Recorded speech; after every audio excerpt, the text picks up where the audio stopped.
How are you? I hope you are doing well. तो कक्षा 7 की पाठ्य पुस्तक से जो पहली कविता है यानी जो पहला लेसन है, हम पंछी उन्मुक्त गगन के। पहले हम इसका भाव समझ लेते हैं। आप समझ गए होंगे कि यह कविता किसके बारे में है। यह पक्षियों के बारे में है और पंछी कह रहे हैं कि हम, क्योंकि पक्षियों क्या है, स्वतंत्रता प्रिय है, वह स्वतंत्र होकर उड़ना चाहते हैं और वे खुले आसमान में उड़ना उन्हें पसंद है।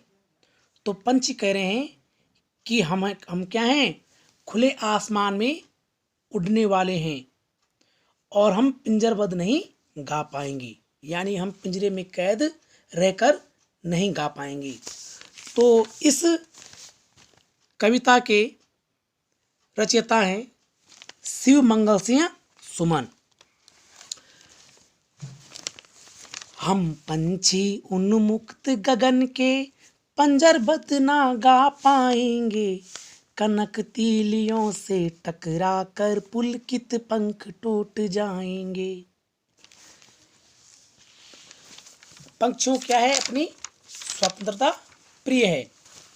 पक्षी कह रहे हैं हम खुले आसमान में उड़ने वाले हैं। हम क्या हैं, खुले आसमान में उड़ने वाले पक्षी हैं। पिंजरबद्ध ना गा पाएंगे, हम पिंजरे में कैद होकर, पिंजरबद्ध यानी पिंजरे में कैद होकर नहीं गा पाएंगे, गीत नहीं गा पाएंगे। कनक तीलियों से टकराकर पुलकित पंख टूट जाएंगे। कनक यानी सोना और तीलियों यानी सलाखें, यानी जो पिंजरे की सोने की सलाखें हैं, उनसे टकराकर भले ही हमारे पुलकित, पुलकित यानी हर्ष से भरे पंख टूट जाएं, पर लेकिन हम इन सलाखों में नहीं रहेंगे।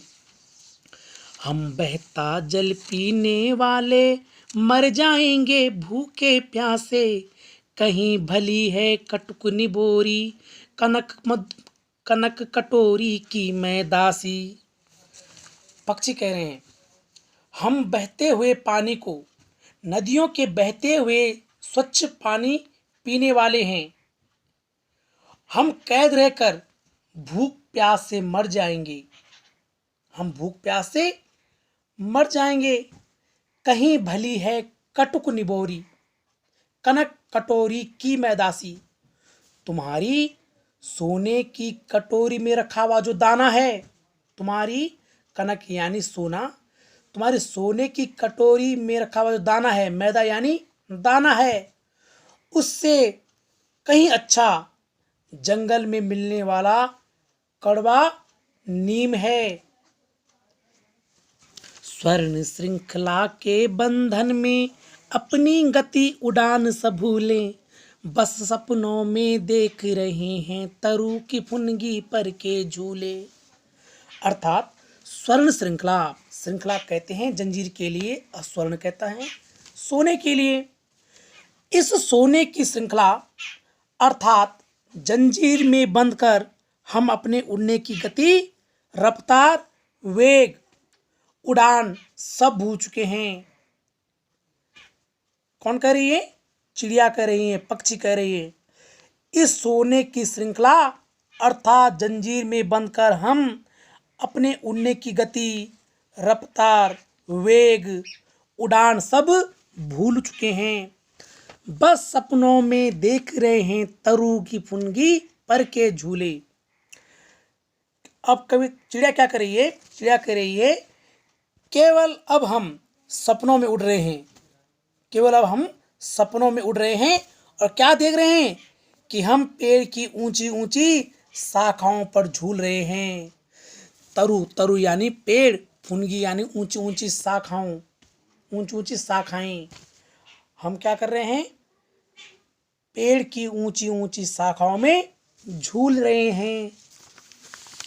ऐसे थे अरमान के उड़ते नीले नभ की सीमा पाने, लाल किरण सी चोंच खोल चुगते तारक अनार के दाने।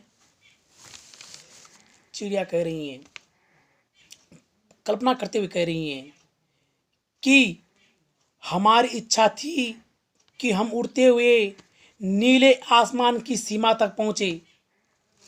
पंछी क्या कर रहे हैं? कल्पना कर रहे हैं कि हमारी इच्छा थी, अरमान यानी इच्छा, हमारी इच्छा थी कि हम उड़ते हुए नीले आसमान की सीमा तक पहुँचें। लाल किरण सी चोंच खोल चुगते तारक अनार के दाने, सूर्य के समान लाल चोंच वाले खोल, सूर्य के समान लाल चोंच खोल कर, जो सूर्य के समान हमारी जो लाल चोंच है उसे खोलकर तारों के समान दिखने वाले अनार के दाने, तारों के समान दिखने वाले अनार के दाने चुगते अर्थात खाते। होती सीमाहीन क्षितिज से इन पंखों की होड़ा होड़ी, या तो क्षितिज मिलन बन जाता या तंती सांसों की डोरी। होती सीमाहीन, सीमाहीन जिसकी कोई सीमा ना हो। क्षितिज, क्षितिज किसे कहते हैं? क्षितिज उसे कहते हैं जहाँ पर धरती और आकाश एक साथ मिलते हुए दिखाई पड़ते हैं या दिखाई देते हैं। हम इन पंखों से, पक्षी कह रहे हैं, हम इन पंखों से उड़ते हुए सीमाहीन क्षितिज, क्षितिज यानी जहां धरती आकाश मिलते हुए नजर आते हैं, तक पहुंचने की प्रतिस्पर्धा करते, या उड़ते उड़ते हम क्षितिज के बिंदु तक पहुंचते, या फिर उड़ते उड़ते अपने प्राण देते। फिर से समझेगा। होती सीमाहीन क्षितिज से इन पंखों की होड़ा होड़ी, या तो क्षितिज मिलन बन जाता या तंती सांसों की डोरी। पक्षी कह रहे हैं हम इन पंखों से उड़ते हुए सीमाहीन क्षितिज, सीमाहीन यानी जिसकी कोई सीमाहीन न हो, सीमा न हो, क्षितिज यानी जहां पर धरती और आकाश मिलते हुए नजर आते हैं। हम इन पंखों से उड़ते हुए सीमाहीन क्षितिज तक पहुंचने की प्रतिस्पर्धा, होड़ा होड़ी यानी प्रतिस्पर्धा, स्पर्धा करते, या तो उड़ते उड़ते हम कहाँ पहुंच जाते? क्षितिज के बिंदु तक पहुंच जाते, या उड़ते उड़ते अपने प्राण त्याग देते, या तंती सांसों की डोरी, या उड़ते उड़ते अपने प्राण त्याग देते। आगे,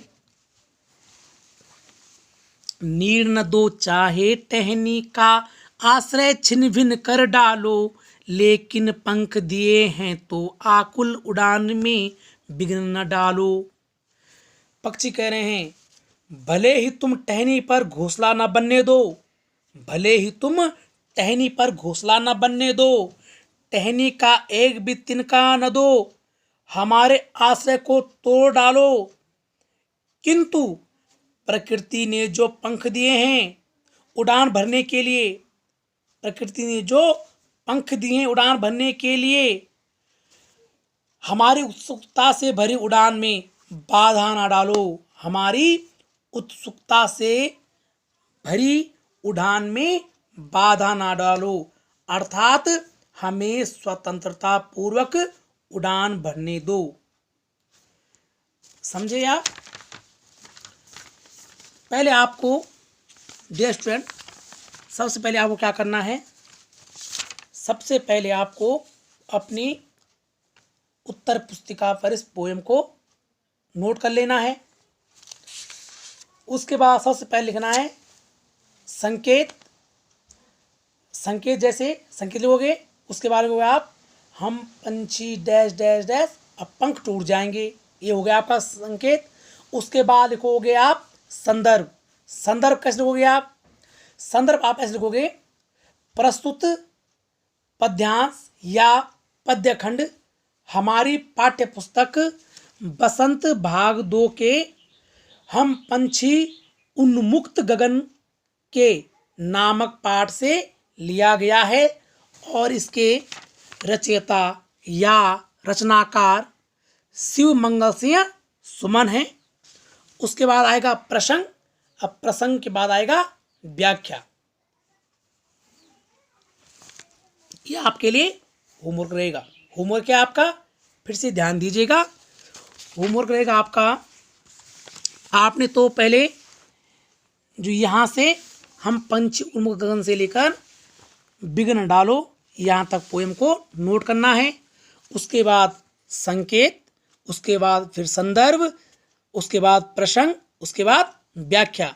संदर्भ ध्यान रहे, संदर्भ केवल एक ही बार आएगा, व्याख्या को आप एक साल लिख सकते हो। ठीक है, ओके।